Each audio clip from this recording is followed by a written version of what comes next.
Un dernier repas sans aucune restriction. Au menu de Catherine pour le déjeuner, des courgettes et de la viande. Comme je peux encore manger du steak ce midi, j'en profite. Voilà. D'ailleurs, je vais me préparer mes fraises aussi.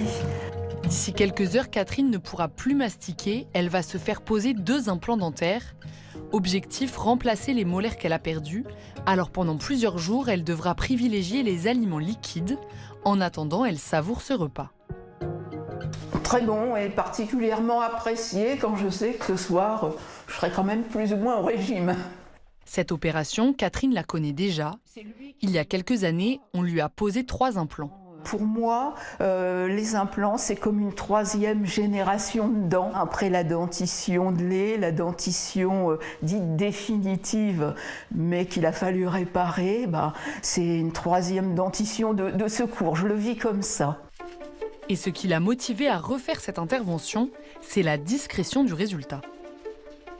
Je ne sais plus où sont mes implants, tellement j'ai l'impression qu'ils sont bien intégrés au reste de ma denture. Direction le cabinet du chirurgien dentiste pour une intervention d'une 40aine de minutes. C'est bon, vous êtes prête ? Cette opération se déroule sous anesthésie locale. Le chirurgien doit d'abord accéder à l'os de la mâchoire. Pour ça, en fait, on décolle la gencive et puis ensuite on accède comme ça à la crête osseuse. Ça va, madame ? Allez, ça se passe bien, on va mettre les implants en place.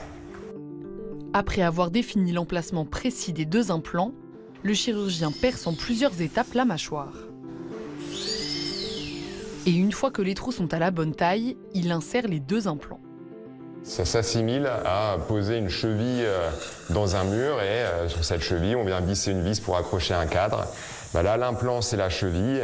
Donc là, en fait, quand on approche l'implant, on le fait tourner et puis on le visse. Et il se visse vraiment dans l'os comme une vis classique. Dernière étape, recoudre la gencive au-dessus de l'implant. On va attendre maintenant les 4 mois de cicatrisation. Pendant ces 4 mois de cicatrisation, il va y avoir une intégration osseuse. Les cellules osseuses vont venir, on va dire, agripper l'implant pour faire corps avec l'implant. Une fois la cicatrisation terminée, Catherine reviendra pour poser une couronne, c'est-à-dire une dent artificielle sur l'implant. Coût total de l'opération pour 2 dents, 4 000 €, dont un quart sera remboursé par sa mutuelle. 4 000 € pour 2 dents, 3 fois et demi le SMIC. On a cette question de Gilles qui nous dit quelles sont les aides pour les prothèses dentaires et les implants dentaires. Justement, Rim, on aimerait savoir combien coûtent ces implants et puis quelle est leur prise en charge. Oui, alors vous allez voir, c'est quand même assez complexe. Donc j'ai essayé de simplifier au maximum. Déjà, dans l'implant, on l'a montré tout à l'heure, mais vous avez 2 parties, ça c'est important à dire. Vous avez l'implant ici, puis la couronne que vous mettez au-dessus. Pour le coût, c'est très variable d'un lieu à l'autre et puis également d'un praticien à l'autre. Mais voici une moyenne. L'implant, on considère donc qu'il va coûter entre 800 et 1 500 €, mais il n'y a pas de prise en charge par l'assurance maladie. En revanche, votre mutuelle, oui, elle peut en prendre une partie en charge dans le cadre d'un forfait implant.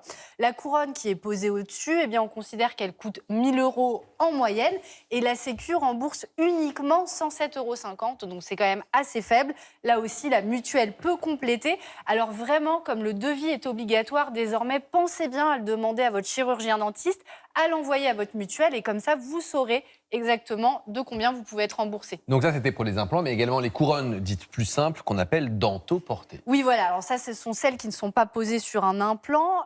Et désormais, vous savez, il y a le 100% santé. Donc on va voir qu'il y a différents paniers dans ce 100% santé. Il y a 3 paniers de soins. Vous avez déjà, donc le premier panier, c'est le panier 100% santé. Là, ce sont pour des couronnes qui ne dépassent pas les 500 € et vous n'avez rien à débourser à votre charge. Donc ça a quand même beaucoup aidé les patients. Ensuite, nous avons donc le panier à prix modéré. Là, l'assurance maladie rembourse à hauteur de 60% et les tarifs sont plafonnés, donc ça ne va quand même pas trop haut. Et le reste à charge, là aussi, reste quand même raisonnable. Et puis, le dernier panier, on va dire le plus élevé, c'est le panier libre. Là, il faut compter donc de 600 à 1 200 € en moyenne.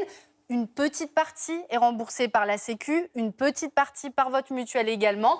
Donc là, normalement, vous mettrez un petit peu plus de votre poche. Qu'est-ce qui justifie cet écart de prix entre ces 3 paniers? C'est comme les voitures, en fonction des marques, il y a des couronnes qui sont mieux que d'autres? Non, mais par exemple, on parlait tout à l'heure de couronne métallique, ça peut faire partie du panier de soins en postérieur. C'est vrai que c'est moins esthétique, donc c'est moins gênant. Elles vont être très bien prises en charge, comme on l'a vu. Et puis, dès lors qu'on veut quand même avoir des prothèses plus esthétiques, et bien là, le coût sera supérieur. Après, voilà, il y a plein de choses qui peuvent influer sur le tarif. Est-ce qu'on peut négocier? Est-ce qu'on peut dire à son dentiste, c'est trop cher, baissez-moi de 100 euros? Non, par contre, ce qui peut être possible, c'est la manière dont ça va être échelonné. C'est-à-dire ça peut être discuté. Et après, concernant le devis, on explique forcément aux patients. Et de toute façon, tous les chirurgiens dentistes conseillent évidemment d'envoyer à la mutuelle. Et puis on voit avec les mutuelles, effectivement, quelle est la Mais on a le droit de prise en négocier charge. quand même, non? Il a le droit de nous dire non, mais on a le droit de demander, de se dire, là, c'est, je sais pas, 4 500 euros, moi j'ai 4 000 euros de budget. C'est surtout en fonction des différentes alternatives qu'on va vous proposer. Moi, je veux la même chose pour moins cher. Non, c'est pas tout à fait comme ça que ça se passe. Alors, est-ce qu'on peut faire des devis ailleurs ou est-ce que c'est une mauvaise idée Ah oui, de non, dire... tout à fait. On peut aller voir à d'autres endroits et faire plusieurs devis. Ça, c'est comme pour tout. On peut très bien, effectivement, demander combien ça coûte. Pas faire jouer la concurrence parce que c'est pas le bon terme. Oui, c'est pas forcément la même chose non plus. Mais en fait, le coût du prothésiste n'est pas forcément le même. C'est pas forcément le même prothésiste qui va faire le travail au final. Donc, ce sera pas forcément exactement la même chose. Le Rose. matériau peut-être, mais... Rose nous pose cette question. Est-ce qu'on peut poser une prothèse en cas de diabète quand Oui, on est bien diabétique? Oui, bien sûr, il n'y a aucune contre-indication à faire une prothèse, même à poser des implants quand on est diabétique. Il y a des précautions d'emploi juste avant, quand on est diabétique, est-ce qu'on fait plus attention à certaines choses? Alors oui, par contre, le diabète, on sait qu'il y a un lien avec la parodontite et donc on est plus sujet à potentiellement pouvoir perdre ses dents. Donc il faut effectivement... Parodontite, c'est l'inflammation, l'infection du tissu de soutien de la dent, la gencive. Exactement, et donc qui accélère la possibilité d'avoir des dents mobiles et qui donc sont à retirer. Donc c'est vrai. Jean-Philippe, il est sous anticoagulant, il nous demande si on peut recevoir une prothèse. Oui, bien sûr, on peut me poser des implants sous anticoagulants.